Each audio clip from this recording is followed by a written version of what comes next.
Bethesda spent nearly 3 years convincing PlayStation players that the wait for Starfield would be worth it. And then, in the most Bethesda move imaginable, they proved it wasn't in under 6 minutes. That's how long one player made it into the tutorial before the game crashed. Not a bug or a glitch, although that would also be very Bethesda, but this was a full system lockup that required physically unplugging the console from the wall. Starfield just launched on PS5, and it is, by multiple accounts, borderline unplayable. Sony is issuing refunds, and we know how much they hate doing that. Digital Foundry is reporting crashes across every mode and configuration, and Bethesda went 6 full days without saying a word. This is a game that had nearly 3 years of extra development time, and somehow it launched in worse shape on PS5 than it did on Xbox back in 2023, so let's talk about what happened. Here's the situation. Starfield launched on PS5 alongside 2 major pieces of content: the Free Lanes update, which is free for everyone, completely overhauled space travel by finally letting you fly between planets in real time instead of jumping through menus. It also added a new gear crafting system, a mansion on an asteroid, action figure collectibles, and a bunch of quality of life improvements that addressed some of the biggest complaints about the base game. Then there's Terran Armada, a paid expansion at $10 that adds a new robot faction, a full questline, new crew members, and repeatable incursion missions. Premium edition owners get it for free. On paper, this was supposed to be Starfield's redemption moment. The most complete version of the game arriving on a brand new platform. With all the fixes and content that 2.5 years of updates have built up, PlayStation players were finally getting the version of Starfield that Bethesda really should have shipped in 2023. Instead, within days of launch, Reddit threads started filling up with reports. Players on both the base PS5 and the PS5 Pro were experiencing crashes every few minutes. And these are not occasional hiccups. That would be basically expected from Bethesda by this point. We're talking crashes so frequent that some people couldn't even finish the tutorial. One player reported the game crashing 6 minutes in. Others described the game locking up completely, forcing a hard restart at the system level. And some reported that when their console finally came back online, their save files were corrupted or gone entirely. None of the usual troubleshooting works. Players tried switching between performance and visual modes. They deleted and reinstalled the game. They wiped their save data entirely. Nothing fixed it.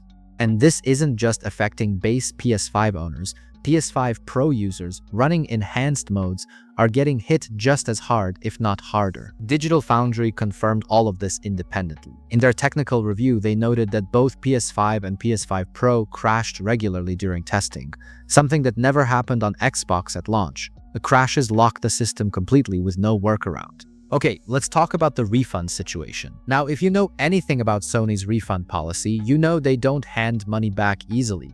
Getting a refund on the PlayStation Store is like trying to return a half-eaten sandwich. Technically possible, but they're going to make you work for it. But that's exactly what's happening. Reports across Reddit and social media confirm that Sony has started refunding Starfield purchases to affected players. It's not universal. Some people are getting their money back, no questions asked, while others are being turned away.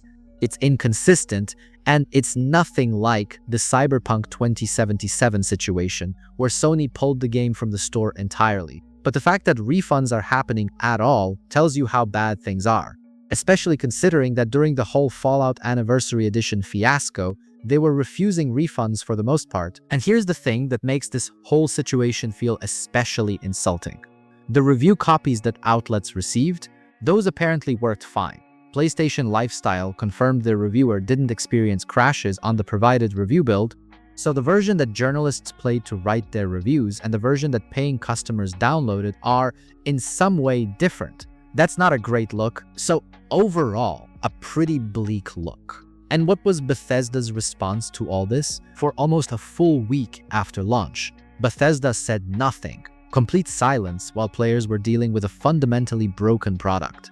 Then, just yesterday, a full 6 days after launch, they finally acknowledged the problem on social media, saying they've identified a, quote, small number of causes and are aiming to release a hotfix this week. A full week of silence followed by, "We're working on it." for a game that had nearly 3 years of additional development time before it hit PlayStation. To their credit, at least they've responded now, and a hotfix this week would be relatively fast if they actually deliver. But the damage is already done. First impressions matter enormously in gaming, and thousands of PS5 players just had their first experience with Starfield be a crash-filled disaster. What makes it worse is that this is just a confirmation of an awful pattern. This is where we need to talk about the elephant in the room. Because Starfield's PS5 launch isn't an isolated incident. It's the latest chapter in a pattern that Bethesda has been writing for years. Fallout 76 launched in 2018 as such a broken, content-starved mess that Todd Howard himself later admitted there were very few things at launch they didn't screw up. The Oblivion remaster launched last year with a pile of new bugs alongside the old ones that were never fixed. The Fallout 4 Anniversary Edition update broke mods and DLC access for console players for months, and now Starfield on PS5. Every single time, the cycle is the same. Bethesda ships a broken product, stays silent while players suffer, eventually acknowledges the problem, and then patches it weeks or months later. And every single time, a portion of the community defends it with some version of, well, that's just Bethesda being Bethesda. Look, Starfield isn't a brand new game being rushed out the door. This is a port of a game that's been out for nearly 3 years. Bethesda had all the time in the world to make sure this version worked. They knew PlayStation players were watching. They knew this was their chance to win over a massive new audience. And they still shipped it in a state where it hard crashes consoles. The Cyberpunk 2077 comparison is inevitable. And it's worth addressing. When CD Projekt Red launched Cyberpunk on last-gen consoles in 2020, it was such a disaster that Sony pulled it from the PlayStation Store entirely. But there's a key difference. Cyberpunk was a brand new, absurdly ambitious game being squeezed onto hardware that genuinely couldn't handle it. Starfield is a 2.5-year-old game being ported to current-gen hardware that should run it just fine. The bar was lower, and they still tripped over it. Okay, so what's this saying about Bethesda's future? Look, I'm trying my best to be objective. The Free Lanes update genuinely addresses real problems with the base game, and by all accounts, when Starfield actually runs on PS5, people seem to be enjoying it. The PS Store rating sits at around 4.27 out of 5 from over 4,000 reviews. The game isn't universally hated. Plenty of players are having a great time. This clearly isn't affecting everyone equally. But the players who are affected? They paid $50 to $70 for a game that crashes every few minutes and corrupts their saves, and it works fine for some people, is not an acceptable defense for a product you're selling at full price. What really concerns me is what this says about Elder Scrolls 6. If Bethesda can't port an existing game to a console without breaking it, what happens when they're building the most anticipated RPG of the decade from scratch? The goodwill they've been burning through over the past few years isn't infinite, and it's getting more meager by the month. At some point, the Bethesda name stops being a seal of quality and starts being a warning label. For now, if you're a PS5 player thinking about picking up Starfield, wait. Wait for the hotfix. Wait for confirmation that it actually works. Bethesda says a patch is coming this week, and if they deliver on that, the game might be worth your time and money.